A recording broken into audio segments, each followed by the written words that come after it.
Bom, pessoal, sou o professor Dantas, da Universidade de Brasília. Desenvolvi esse canal aqui para dar suporte à disciplina de auditoria. Nós estamos falando agora do ciclo de auditoria de passivos de longo prazo, patrimônio líquido e partes relacionadas.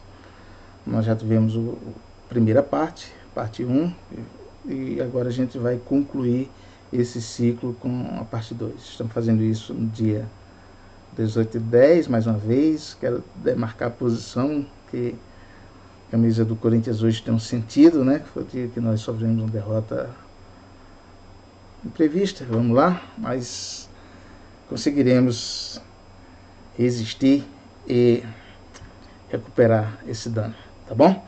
Então vamos lá.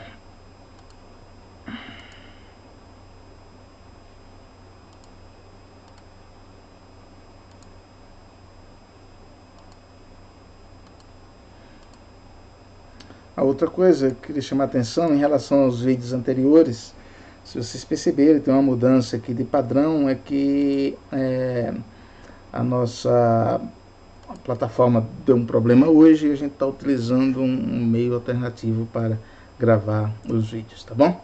Bom, então no vídeo 1, nós, sobre a auditoria do ciclo de passivos de longo prazo e patrimônio líquido, trabalhamos, primeiro levantamos as informações sobre os riscos dessas contas, o risco desse tipo de operação, desse tipo de negócio envolvido, analisamos as potenciais motivações para distorções, discutimos sobre como se daria a aplicação de procedimentos analíticos e depois entramos na parte de controle interno, desde compreender o controle interno, determinar os itens relevantes desse controle que devem ser testados, elaborar um plano para testar esses controles, analisar os resultados e, em função desses resultados, dar suporte, definir os tipos de procedimentos substantivos que serão aplicados. E aí a gente está começando essa etapa 8, né, que seria aplicar esses procedimentos substantivos planejados.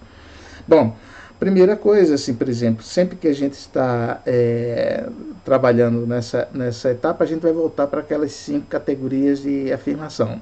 No caso específico, a gente vai fazer um enfoque um pouco diferente nesse ciclo, pelas razões que a gente já discutiu um pouco antes sobre as contas do patrimônio líquido, né? Então, estou nessa parte dos testes substantivos, eu tenho que aplicar procedimentos, né, que muitas vezes são analíticos. Por isso que eu falei o seguinte: olha, os procedimentos analíticos, eles são absolutamente fundamentais para esse tipo de conta. Boa parte da substância, né, dos testes substantivos eu vou alcançar por meio de procedimentos analíticos mesmo. Então, em contas de patrimônio líquido em particular, então, por exemplo, você tem umas reservas, você apurou o lucro lá que veio lá da sua DRE, apurou o lucro, tem reservas. Se você identificar quanto foi distribuído de dividendos, então o novo saldo das reservas tem que ser a diferença entre o que eu tinha mais o lucro menos aquilo que foi declarado como dividendos,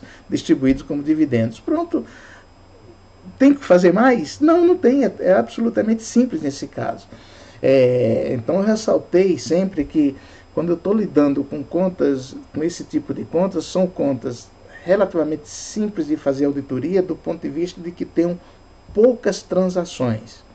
Mas elas são muito importantes porque qualquer tipo de distorção tende a ser relevante, né? Então eu tenho que aplicar procedimentos analíticos, né, em função do potencial de incorreção das informações sobre a eficácia do controle. Se o controle foi bom, eu posso me contentar com os procedimentos analíticos, né? Já pode até resolver, me dar elementos de conforto.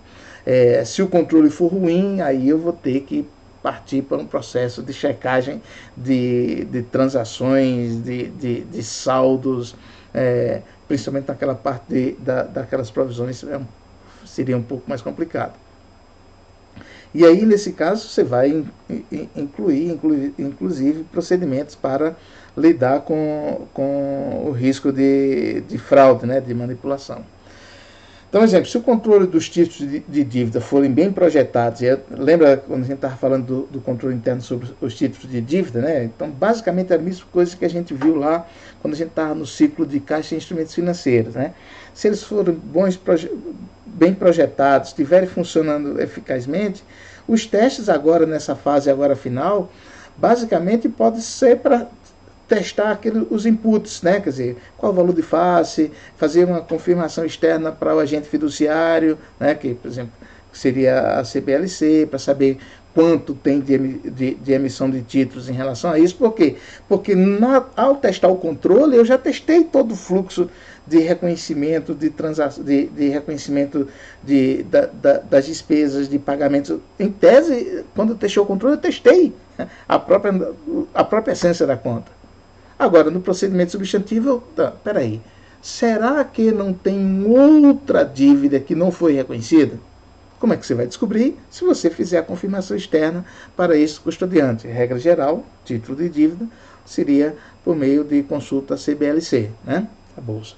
Tá? Então, assim, no controle interno você já matou o problema.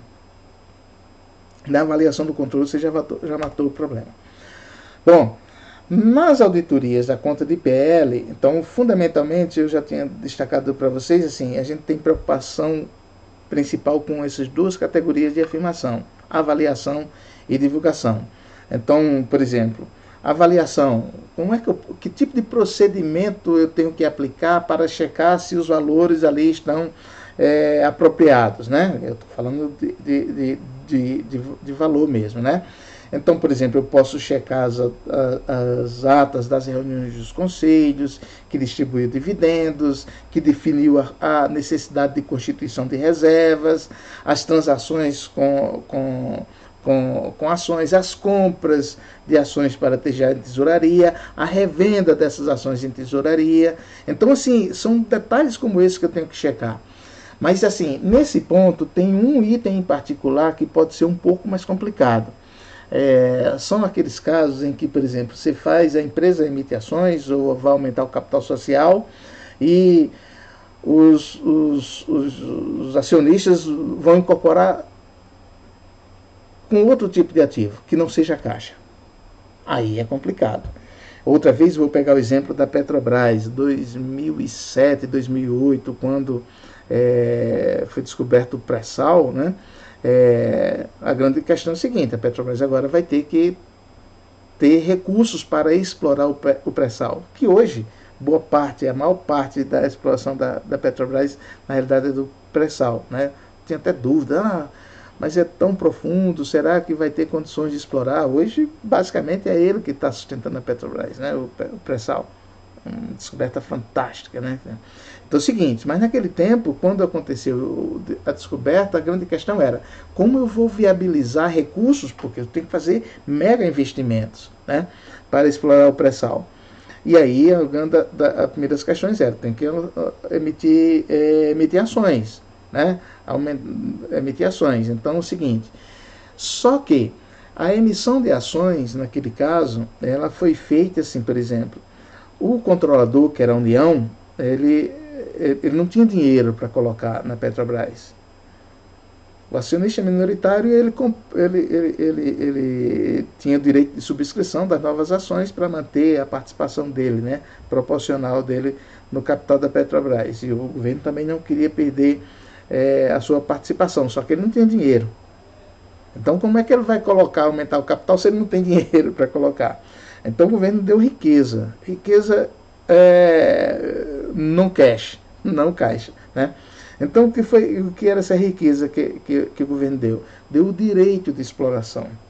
Então, por exemplo, Campos, né, de coisa assim, deu o direito, transferiu a Petrobras o direito de exploração, que isso vale dinheiro, claro que vale dinheiro. Mas qual é a grande questão? Quanto vale? Na época foram contratadas consultorias internacionais para avaliar quanto é que valia esse direito de exploração, né, de Campos lá. E assim, foi feito de forma, volto a dizer, mas não obstante ter toda essa preocupação com a avaliação, né, essas consultorias que foram chamadas, Foram as duas maiores consultorias na área de petróleo e gás do mundo que fizeram essa avaliação, mas houve muita reclamação dos acionistas minoritários, e naquele tempo as ações da Petrobras deu um balançozinho. Por quê? Porque as pessoas diziam, olha, peraí, tem um tratamento aqui distinto, e gerou dúvidas, gerou questionamento sobre o valor, né, do que estava sendo transferido à Petrobras. Bom, aí nesse caso é uma situação, por exemplo, eu, auditor, por exemplo, na hora que o cara chega, não, tá aqui, ó, tanto, aportou. Pessoal, a auditoria de 2 minutos. Aporte de capital em dinheiro, qual a dificuldade agora que eu tenho que fazer a auditoria? Nenhuma dificuldade. Agora, quando são ativos não cash, aí eu tenho que verificar se o valor que foi reconhecido como aporte ali efetivamente representa o valor justo daquilo ali. Aí é complicado. E eu estou dando exemplo do caso da Petrobras, né? Em relação à divulgação, então tem uma série de requisitos nas próprias normas contábeis, no CPC, que define padrões de evidenciação para contas do patrimônio líquido, número de ações autorizadas, emitidas, em circulação, se tem opções de compra no mercado, se tem alguém que tem o direito, que tem uma debênture que dá o direito de converter em ações, se tem algum tipo de contrato que dá o direito de um terceiro comprar ações, ou seja, tudo que assim, e isso basicamente, pessoal, é evidenciação, né? Então, assim, eu tenho que deixar muito claro a relação da entidade com os seus acionistas, como é que se dá, que tipo e até credores, né? Porque o direito de conversão são de credores, né? O cara tem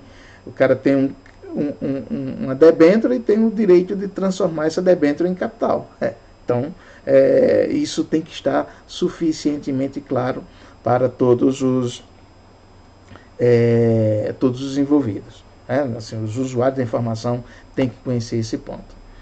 Bom, então, assim, embora isso aqui seja razoavelmente simples, a gente vai aproveitar e destacar alguns pontos com transações com partes relacionadas que são bem mais complexos, né, para o trabalho de auditoria. Ou seja, se no trabalho de auditoria que você está realizando esse ano teve uma aquisição, tipo aquela que a antiga Rayovac começou a comprar aquelas outras empresas e foi criando uma mega corporação, né? Aí sim, pessoal, você tem que tomar muito cuidado, dá muito trabalho, porque o evento de aquisição em si é como se fosse uma auditoria própria, né?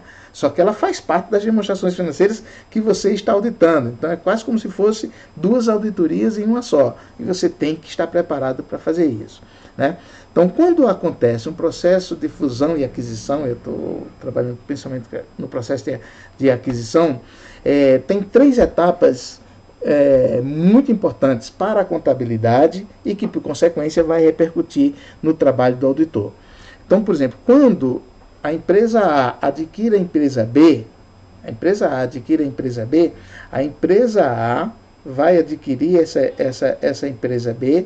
Digamos o seguinte, a empresa B tem ativos de 100, passivos de 60, tem um patrimônio líquido de 40. A empresa A, quando ela for adquirir, ela não vai trazer pelo valor contábil que estava a empresa B.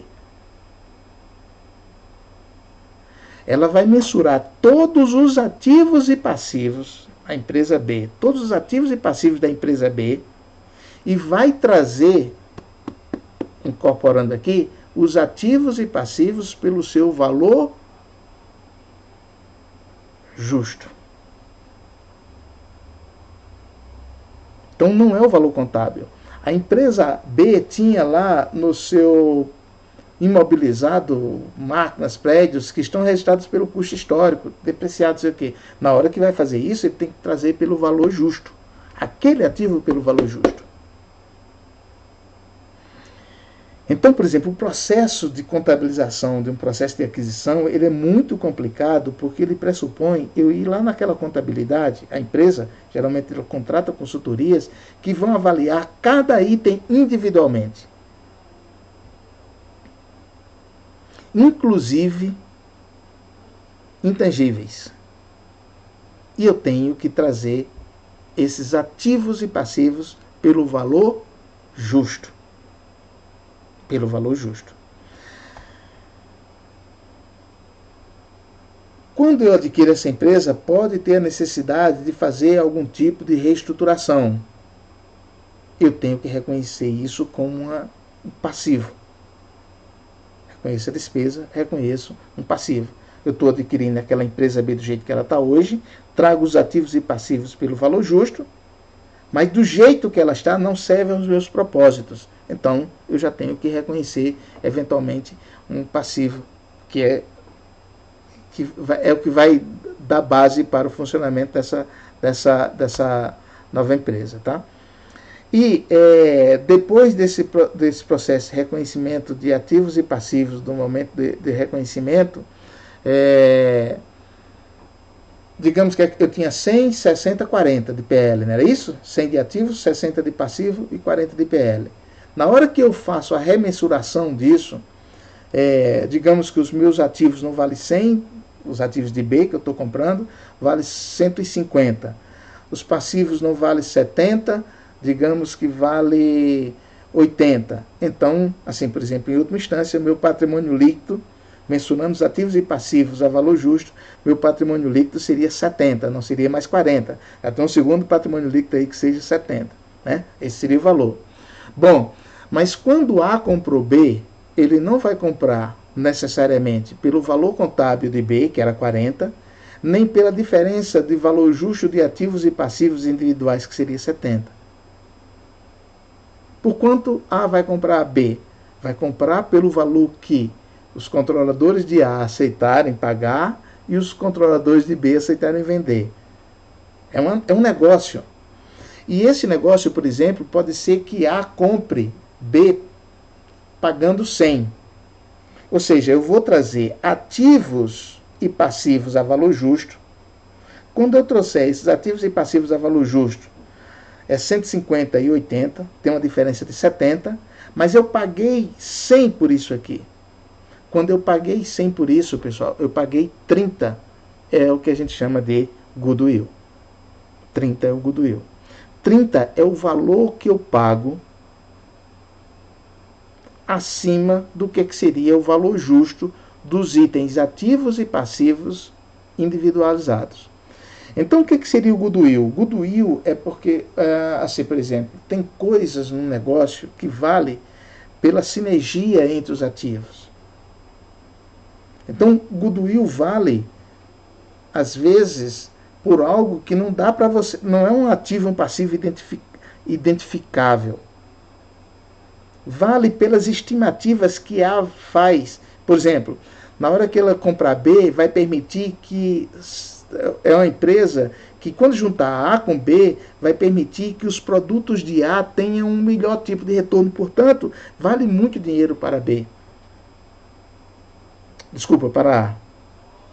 Então, assim, goodwill tem esse quê dessa sinergia que não dá para você identificar. Por isso que nesse caso, e apenas nesse caso, as empresas, quando A for reconhecer a aquisição de B, ela vai dizer o seguinte: olha só, e eu paguei 30 de goodwill. 30 é um ativo. Vale dinheiro. E ele está referendado pela transação, porque A não era obrigado a comprar B, e B não era obrigado a vender, os controladores de B não eram obrigados a vender para A. Então, uma transação não forçada, livre, portanto, se chegou à conclusão de que valia 100. Portanto, se valia 100, mas os ativos e passivos identificáveis, individualmente identificáveis, só vale 70, então é porque 30 era um goodwill. E esse 30 é reconhecido. Tá bom? Só que vai ter um detalhe. Se a mensuração desse goodwill já é...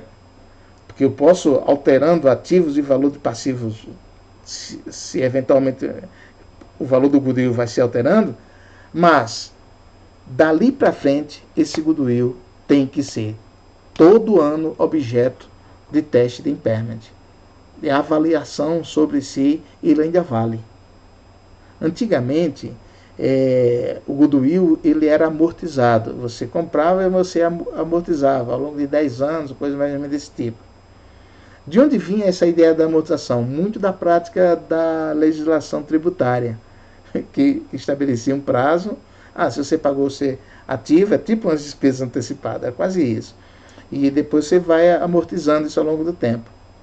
Então, a contabilidade tratava muito dessa forma.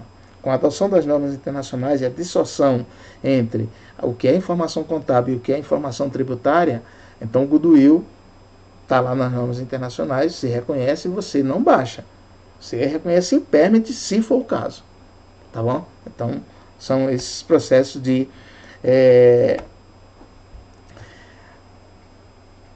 dificuldade.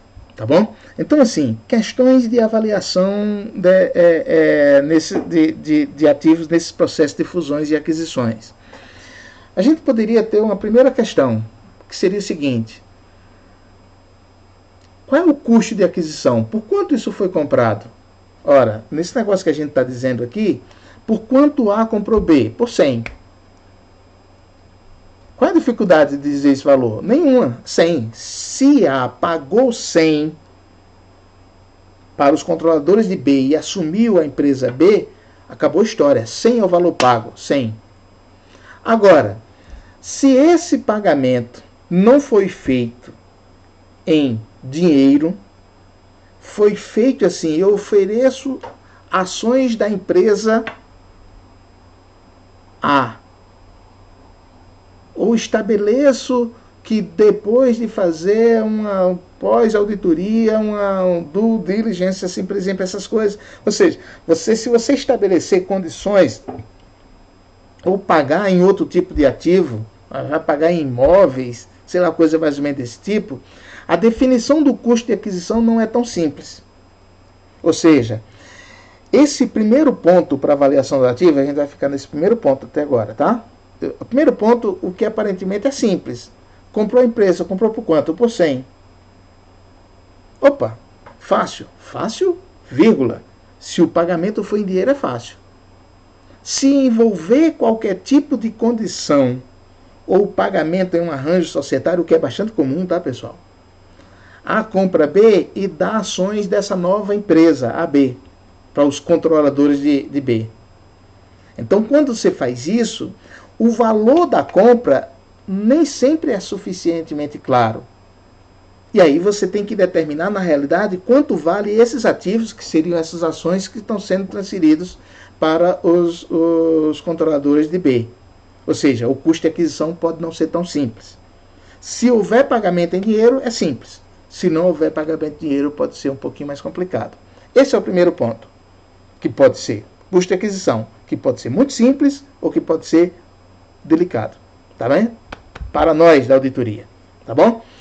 Então, determinação do custo de aquisição. O segundo ponto é aquele ponto que você geralmente, por exemplo, quando você está comprando o B, qual é a grande questão? Você tem que mensurar todos os ativos tangíveis e intangíveis de B a valor justo na época da aquisição. Quanto equivale os estoques? A valor justo, não pelo custo de aquisição. Quanto equivale o passivo? A valor justo, não pelo valor que vai ser pago. Tudo a valor justo. Traz toda a estrutura de B, toda a estrutura patrimonial de B, reconhecendo inclusive os intangíveis, se tiver algum tipo de marca lá, coisa, tudo isso aqui. Se você conseguir identificar, você tem que precificar. Quanto equivale? A valor justo. É claro, não sou eu, auditor, que vou fazer. Quem vai fazer? A consultoria que a empresa adquiriu. Mas eu tenho que ter a capacidade de testar se essa mensuração a valor justo faz sentido. Porque se não fizer sentido, ela vai ter consequências. Os ativos e passivos que estão aqui incorporados, já estão incorporados por um valor distinto. Portanto, olha só, o primeiro ponto era determinar o custo de aquisição, que pode ser muito simples, mas pode ser complicado. O segundo ponto só pode ser complicado, não é simples. É muito trabalhoso, não é simples, que você vai determinar o valor justo de cada item dos ativos e passivos tangíveis e intangíveis da empresa adquirida. Trabalho grande, grande, que a consultoria teve na hora da precificação, mas que eu, auditor, tenho a responsabilidade de auditar. Então, outro problema para mim. E terceiro, a avaliação do goodwill. O que é o goodwill? O goodwill é a diferença entre o valor pago e o valor justo de ativos e passivos. Muito simples. Muito simples. A avaliação do goodwill, na realidade, é a diferença. Onde é que está a dificuldade? A dificuldade está aqui. O segundo ponto é muito difícil, trabalhoso. O primeiro ponto pode ser fácil, mas pode ser trabalhoso também. Pode ser fácil se o pagamento for em caixa. Se não for em caixa, é difícil. E aí a diferença é o goodwill. Pronto. Poxa, então é só isso. Só isso, vírgula. A mensuração daqueles ativos e passivos ali a valor justo não é pouca coisa. Não é trivial. Tá bom? Então, esse aqui são esses processos na aquisição. Você pode ter essas despesas de reestruturação também, né? Que é quando as companhias reestruturam suas operações, elas devem reconhecer, por exemplo, ó, redefinir isso aqui, isso vai envolver um investimento. Então você já, na hora que você toma essa decisão, você já reconhece esse passivo, já reconhece essa despesa.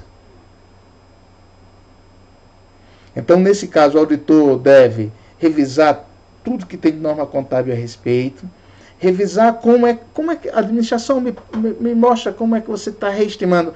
Quer dizer que você tem aquela planta industrial que faz isso e você está querendo modificar para fazer outra coisa, mudar a lógica, um outro tipo de modelo industrial, etc, etc.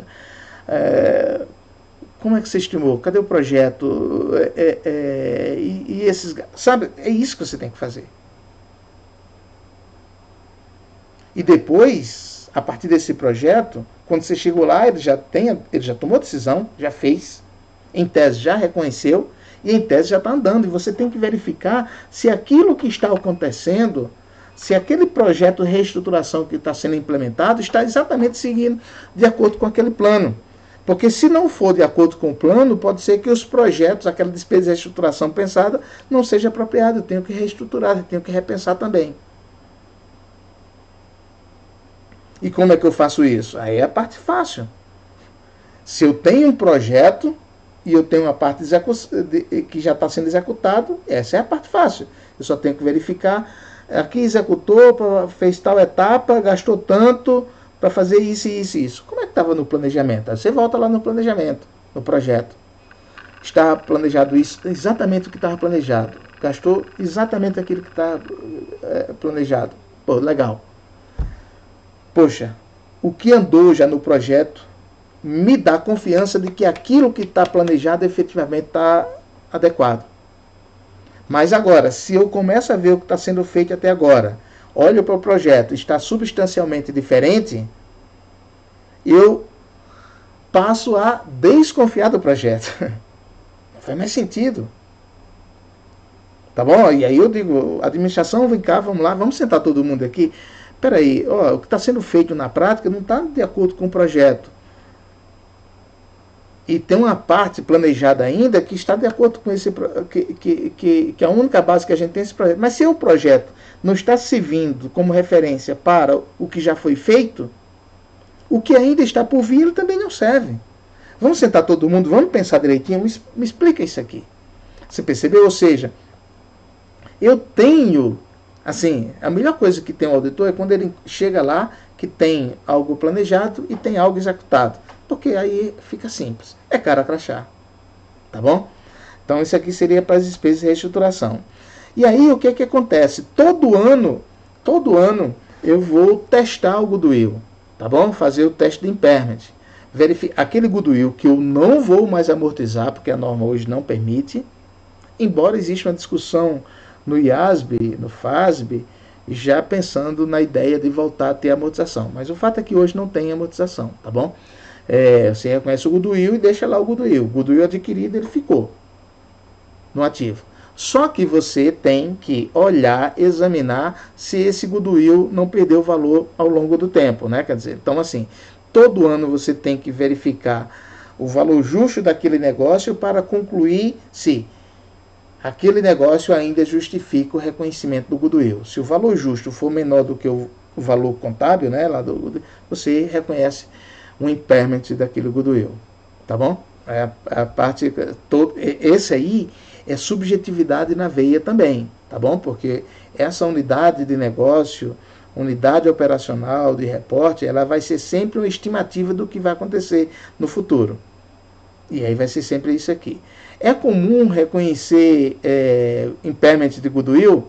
Vejam o exemplo que a gente, no exercício que a gente viu. Desculpa, o caso que o livro traz, aquele caso da antiga Rayovac. É impairment.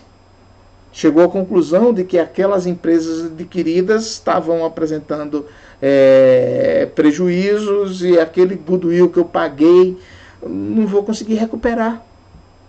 Baixa goodwill. Então, fundamentalmente, o que é que você faz na hora... Quando você chega lá, se a empresa tem goodwill, primeira coisa que você tem que pedir, empresa, me dá a metodologia de como é que você faz o teste do impairment. Ah, não precisa não, porque a empresa está... Não, não é que não precisa, é que tem que ter. Eu tenho que ter a metodologia. Eu tenho que fazer até para documentar que eu não preciso da baixa. A baixa é resultado. Mas eu não estou questionando nem se teve ou se não teve a baixa. Eu estou questionando o preliminar. Você tem que fazer o teste de impairment. Verificar se teve a necessidade. Então você tem que ter um método, tem que ter uma metodologia. Eu tenho que avaliar a metodologia. E se eu concluir que a metodologia faz sentido, eu tenho que testar os dados para ver se a aplicação da metodologia está sendo aplicada. Está correta. E se eu não entender que a metodologia para o teste de impairment é inapropriada, já tem um problema na partida. E aí a gente tem que discutir com a administração a alteração dessa metodologia. E eventualmente pode aparecer esse problema no relatório do auditor, se for algo relevante. Todo ano eu tenho que fazer isso. Eu tenho que fazer isso todo ano, pessoal, mas tem situações em que o impairment do goodwill tem que ser feito antes de chegar ao final do ano. Por exemplo, variação significativa de fatores legais ou do ambiente empresarial. Eu tenho uma empresa que explora um determinado tipo de negócio, digamos. Teve um tempo que surgiu, isso foi discutido muito, aquela questão lá do amianto, né? Então, por exemplo, de uma hora para outra vier algum tipo de proibição legal, opa, eu tenho a empresa que explora esse tipo de negócio, esse negócio não pode mais ser explorado, logo, eu não tenho que esperar o final do ano para reconhecer o impairment de goodwill. Agora. Redução significativa da atividade do setor. Então, por exemplo, explora um determinado tipo de negócio, mas esse tipo de negócio não é que tem restrição legal, é que diminuiu muito a demanda por esse tipo de produto, etc, etc, etc. O que é que eu tenho que fazer? Impairment. Uma subsidiária daquela empresa teve um prejuízo muito grande de forma intermediária. Impairment. O regulador, digamos, da área de mineração, o regulador vem e proibiu explorar aqui por causa de danos ambientais. Impairment. Os principais dirigentes da empresa, por algum motivo, saíram. Opa! Por quê? Pode ser um indício de problema. Tem que investigar e eventualmente reconhecer impairment. Atuava sozinho no negócio, chegou um concorrente de peso, um grupo internacional muito forte. Reduz as minhas expectativas de ganhos futuros, pode ter necessidade do impairment.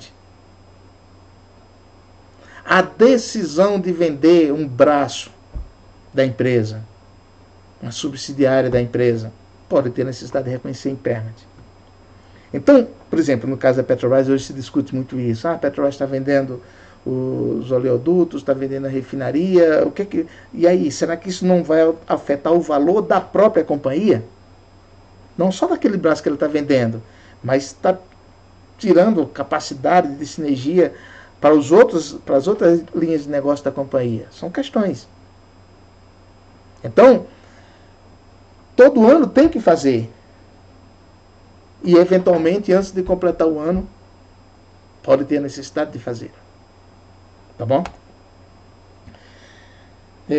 Por fim, vamos falar assim de transações, quando eu tenho coligadas, controladas, adquiro uma parte relacionada aqui, esse tipo de negócio que a gente está discutindo. As transações feitas entre empresas, isso em Audi 1 a gente explora bastante, né? Aliás, tem uma norma, a Raira, que é um colega de vocês de turma, está desenvolvendo o PIBIC dela exatamente sobre partes relacionadas, né? Questão sobre a perspectiva da auditoria, né? Então, por exemplo, transações com partes relacionadas pode ser um problema absolutamente relevante para a auditoria. E, assim, ele é tão importante por quê? Porque transações com partes relacionadas é uma oportunidade de ouro para eventuais manipulações. Então, qual é a orientação que existe para o auditor? Olhe transações com partes relacionadas com lupa. Porque exatamente existe essa possibilidade. Se uma empresa quiser manipular as informações e tiver muitas empresas do grupo, ele faz transações com um, aumenta valor para cá, e se as questões não forem muito bem controladas, você pode aumentar valor. Por exemplo, a empresa A vendeu para a empresa B, eu tenho um estoque de 100, a empresa A vendeu para a empresa B esse estoque aqui por 150, opa, ganhei 50. A empresa A ganhou 50. A empresa B tem um novo estoque agora, que vai vender para terceiros. Quanto é que vale esse estoque? 150. Se eu fizer uma consolidação, o ativo do grupo AB, que era 100, agora tem 150. É claro que tem uma norma contábil que diz, olha, se essa transação com partes relacionadas ela não foi confirmada com terceiros, não foi feita a transação final, essa transação ela deve ser eliminada, volta para o valor de 100. Mas se você não tiver um controle bom disso aqui, ele pode deixar para 150. E é claramente uma manipulação contábil, não permitida pela norma. Mas eu, auditor, tenho que estar muito preocupado se essas transações existem, se elas eventualmente não foram, deixaram de ser desconsideradas. O desconsiderar é voltar para o valor de 100, tá bom? Para não registrar, porque indiretamente essa transação registrou um ganho e aumentei o valor do ativo, que era custo histórico de 100, para um novo custo histórico de 150. Indiretamente eu fiz isso. A norma contábil, claro que proíbe, tá? Mas ele tem um incentivo. Ademais, assim, pode fazer transações com valores anormais, com ganhos grandes. Quer dizer, transações não típicas de mercado.